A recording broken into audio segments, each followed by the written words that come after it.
Money stress. It's one of those things that follows you everywhere.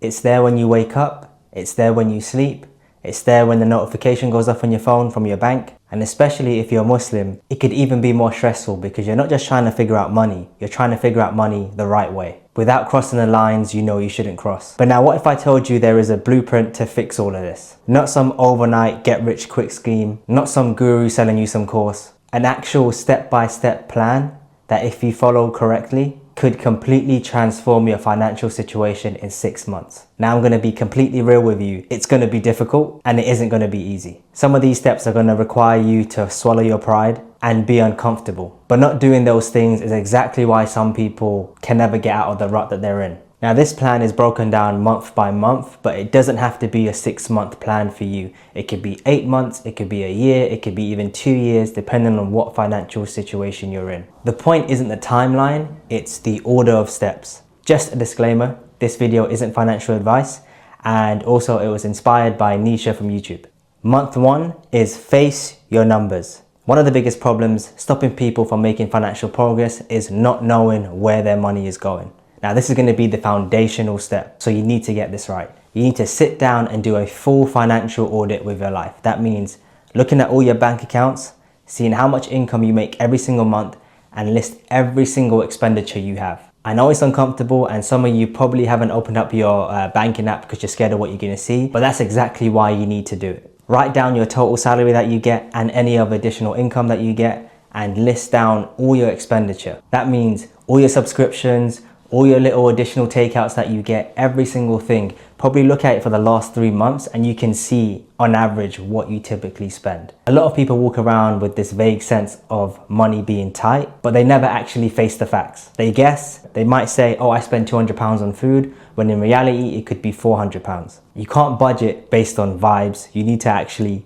do the digging and see what the numbers are. You wouldn't try to lose weight without stepping on the scale first. Step 1 is knowing exactly where you stand. No guessing, no estimates. Face your numbers, and that is the foundation that you're going to build upon. Month 2 is the aggressive saving mode. If you're serious about changing your finances, this is the month where you found out how serious you really are, because this step is going to require sacrifice. Your goal this month is to build an emergency fund of at least 1 month of expenses. And to do that, you're going to have to go on full-on survival mode in this one. I need you to look at the 2 biggest expenses that you have, which is rent and your car. These 2 expenses alone can eat up someone's income of about 50 to 60%, maybe even 70%. So the question is, can you reduce them? Now this is where I know where some of you are probably gonna switch off, but just hear me out. If you are paying £1,000 a month, say, for your rent, is there an option where you could reduce that? That could be moving into a different place, sharing accommodation, or even moving back in with your parents if they are okay with it. I know you're probably thinking, damn, you can't be living with your parents at a certain age, but you're trying to fix your finances here, and this is going to be a huge helping step. Also, this isn't permanent, this is just temporary. It's just so you can build your finances back up again. Same thing with your car.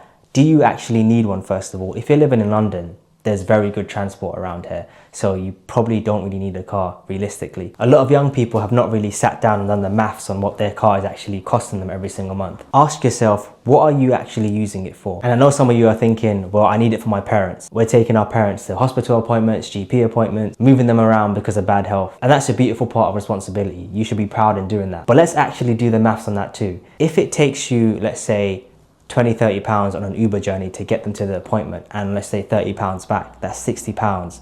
If they've got about 3 journeys a month to make, like 3 appointments, that's like less than £200 a month.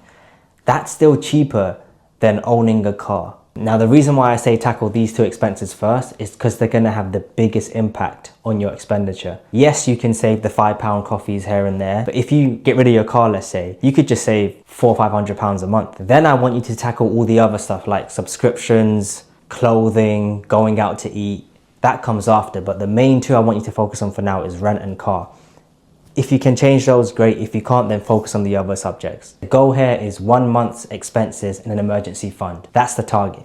Be aggressive about it. Focus on your rent and car, and then all the other stuff. And just remind yourself, this is a temporary pain for long-term financial freedom. Because without this safety net, you are one unexpected bill away from going into debt. Okay, now month 3 is kill the debt. If you're carrying debt with interest right now, this isn't just a financial problem, it's also a spiritual one if you're a Muslim. Now when I say debt here, I'm talking about consumer level debt. So that's like your credit cards, personal loans, buy now, pay later schemes, that stuff. I need you to write down every single debt that you have and the interest rates. Now here's the plan. You're going to attack one debt aggressively with any income left after your expenditure, and hopefully you should have more income because you reduced a lot of your expenditure from month 2. Now there's 2 ways to go about this. The logical approach would be attack the highest interest debt first. So if you've got 2 loans, one that's 10%, one that's 5%, you would attack the 10% one first because there's a higher rate of interest. But sometimes you need a win, and that's a psychological approach. And that would mean you attack the smallest debt that you have first. So again, let's say you have 2 loans,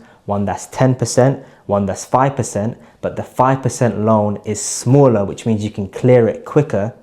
Clear that one first. Now this could work for some of you because sometimes it helps with the momentum and it gives you that pat on the back that you need to keep pushing forward. Now a win-win situation would be if the small debt also had a high rate of interest as well. But if that's not the case, it's okay to attack the smaller debt first just so you can get rid of it. That's one less thing you have to worry about. Another thing that you could potentially do is you could transfer your debt on a credit card to another company and they could potentially offer you an interest-free rate for up to, let's say, 12 months. Now, because your interest rate is 0, your balance doesn't increase over 12 months. It just stays as it is. Sometimes they could come at a catch. They could charge you more interest, but they give you an interest-free period. So only do that if you know you're going to clear it off in those 12 months. Now, I get it. Muslims shouldn't be dealing with interest, but it is what it is. If you're in that situation, get yourself out as soon as you can. The point of this is to make a plan, get out of that situation, and then never go back into it again. Month 4 is expand the safety net. This is the month where people will probably start to mess up.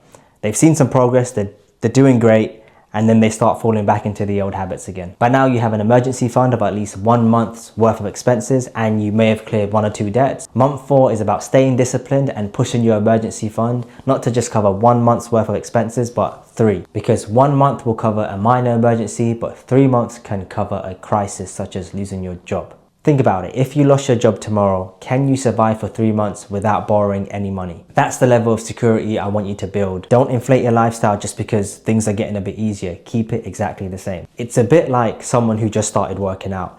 After 3 months, they'll see some good changes and they may have lost 5 pounds, 10 pounds or gained some muscle. And then they fall back into their old habits again because they're feeling good about themselves and they start slacking. And then they're stuck in a cycle of losing and gaining the same 10 pounds of muscle throughout their whole life.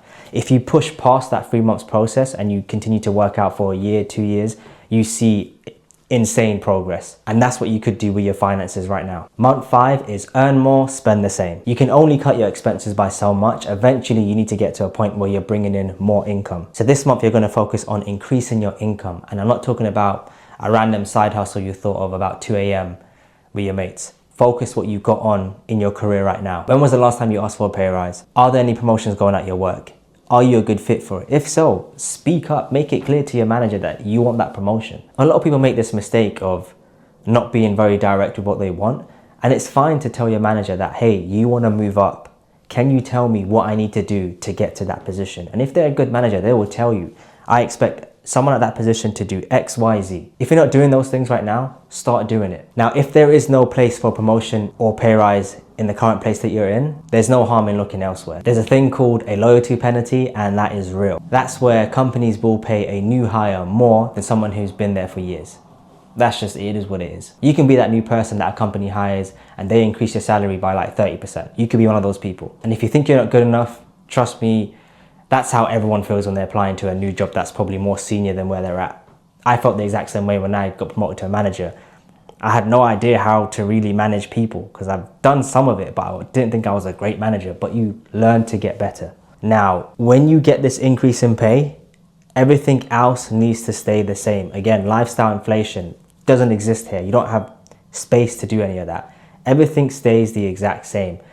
The only thing that will probably change is your commuting costs. You might travel to a different location if you got a different job, and you might give more money to your parents if you're living at home. Cool, but everything else stays the same. Don't get the car because you can afford it.